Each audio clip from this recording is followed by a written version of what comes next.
What do you know about poverty? Did you know that 1 in every 5 people in the UK lives under the poverty line? That is 1 in every 4 children.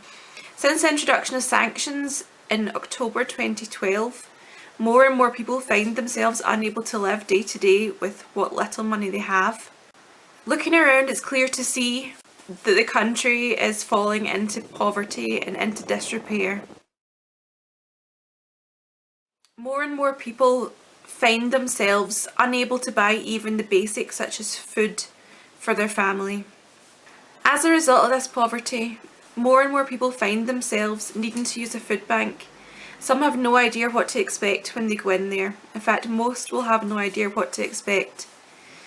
It's easy to feel judged when you're in asking for food, which is a basic human necessity, a basic human right, and having to ask for that from somebody else can lead to a range of emotions, from embarrassment to actually relief that somebody is helping you.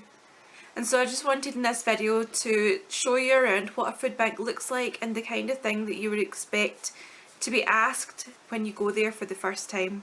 So if you're watching this and you feel like you need to use a food bank, if you're struggling and you feel like that is the option that is best for you and your family, then this is the kind of thing that you're going to encounter when you go in there. If you're watching this and you don't feel like you would ever need to use a food bank, if you're in a comfortable enough position where you're able to provide for your family, then that's fantastic. And I would ask you, if you're able, please consider donating to a food bank. A lot of food banks are part of charities and get funding from the lottery and other funding places. But a lot of food banks are run just simply by people who have set them up, and they rely solely on donations from the public. So by donating something to a food bank, you'll be helping out a lot of people. So I would ask you to consider donating to a food bank. Please don't just look through your cupboards and chuck in a bag of stuff that you wouldn't eat. If you wouldn't eat it, the chances are somebody else won't either. So please have a think before you donate something, because this is to feed somebody and their family, and they don't want your out-of-date stuff from your cupboard, and you'll be surprised at how often out-of-date things end up in bags in a food bank. So when you go into the food bank, you'll likely be asked to fill out a form. Now these vary from food bank to food bank, but the basic questions you'll be asked are likely to be your name, your date of birth, which area you're from, sometimes your postcode, and your reason for using the food bank. This could be anything from a family issue which has caused you to not be able to provide for your family. It could be a fuel issue where gas and electricity bills, etc. have piled up or all come out at the one time and left you short that month. It could be that you've been sanctioned, or that you're just starting to receive a new benefit which hasn't come through yet, or that you're still adjusting to that budget. You'll likely be asked what benefit it is you're receiving.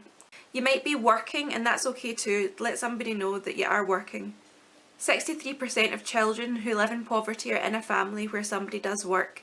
So don't feel embarrassed that even though you're working, you're unable to provide for your family. 63% is a high number of people, and so you're not alone in this, so there's no need to feel embarrassed or judged. Other questions you might be asked are what kind of accommodation you live in, whether you're a lodger, whether you live in council housing, a private let, whether you own your own house, or a housing association. If you've been sanctioned, you may be asked the date that you were sanctioned, how long you've been sanctioned for, and how long you intend to use the food bank for.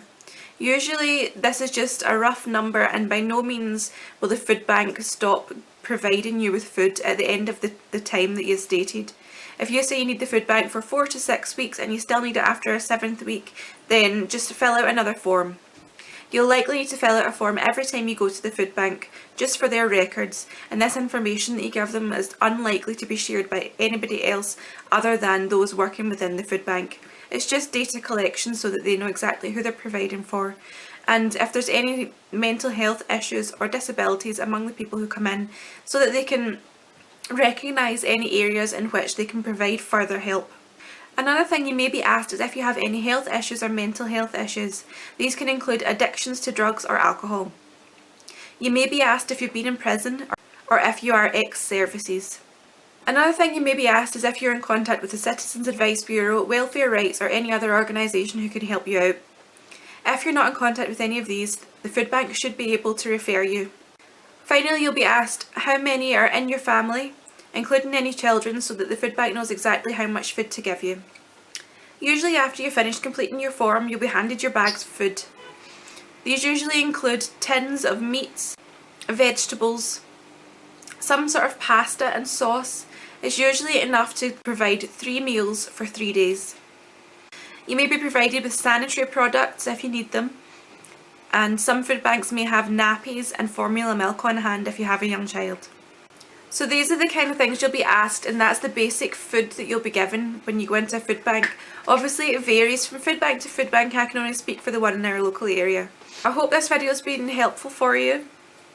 I hope that if you do need to use a food bank, you won't feel embarrassed to go in and won't feel judged by the people working there.